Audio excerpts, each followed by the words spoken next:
اس کا جو آپ نے جواب دیا میں اس سے بہت زیادہ جو ہے سیٹسفائی نہیں ہوا. آپ نے بش اور امریکی طاقتوں کو بہت بڑا ٹیررزم بنا کے, اور جو مین سوال تھا اس کا جواب نہیں ملا. میرا سوال یہ ہے کہ کشمیر کی انوسنٹ کلنگ یا افغانستان پہ جو آپ کے انفورس کر کے اسلام کو لوگوں نے کوشش کری طالبان نے, وہ یا اسامہ بن لادن, ان تینوں کو اسلام اور قرآن کی روشنی میں جسٹیفائی کیا سکتا ہے یا نہیں؟ اور مہربانی کر کے دوسرا کوشچن بھی سن لیجئے. ایک سوال بھائی صاحب, ایک سوال جو رولز ہے اس کے اوپر کیے. بھائی صاحب نے کہا کہ اہم سوال کشمیر کے بارے میں نے جواب دیا ہی نہیں.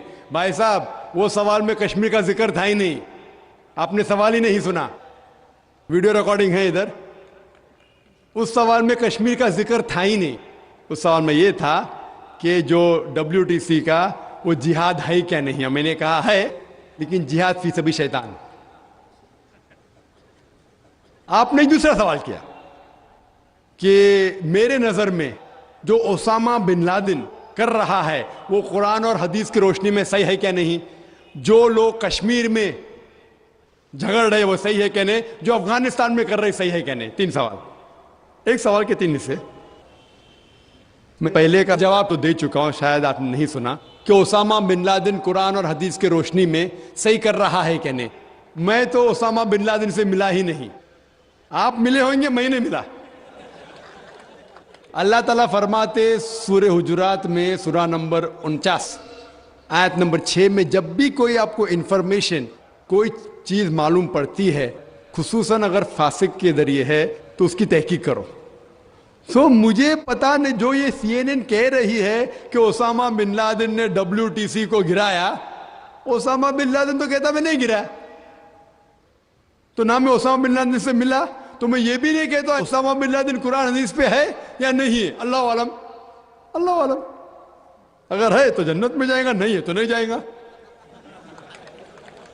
مجھے ضروری نہیں کہ اسامہ بن لادن سے ملنا میرا فرض ہے, ٹھیک ہے نا. وہ آخرت کے دن میں فیصلہ ہو جائے گا. اللہ تعالیٰ آپ سے بھی نہیں پوچھے گا کیا وہ مجاہد تھا کہ دہشت گرد تھا. وہ اللہ تعالیٰ فیصلہ کریں گے. سوال نمبر 2 کہ کشمیر میں جو لوگ جھگڑ رہے ہیں کیا وہ قرآن اور حدیث کے روشنی میں ہے کیا نہیں. میں کشمیر میں لاسٹ ایئر 2003 میں تقریباً 1 سال پہلے گیا تھا.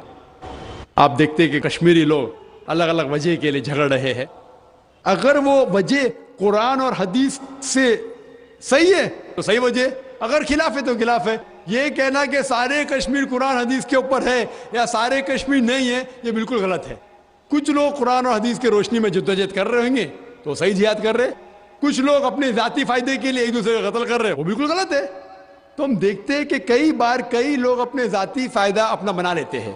تو میں یہ نہیں جانتا ہوں خصوصاً کون کشمیری کیا کر رہا ہے.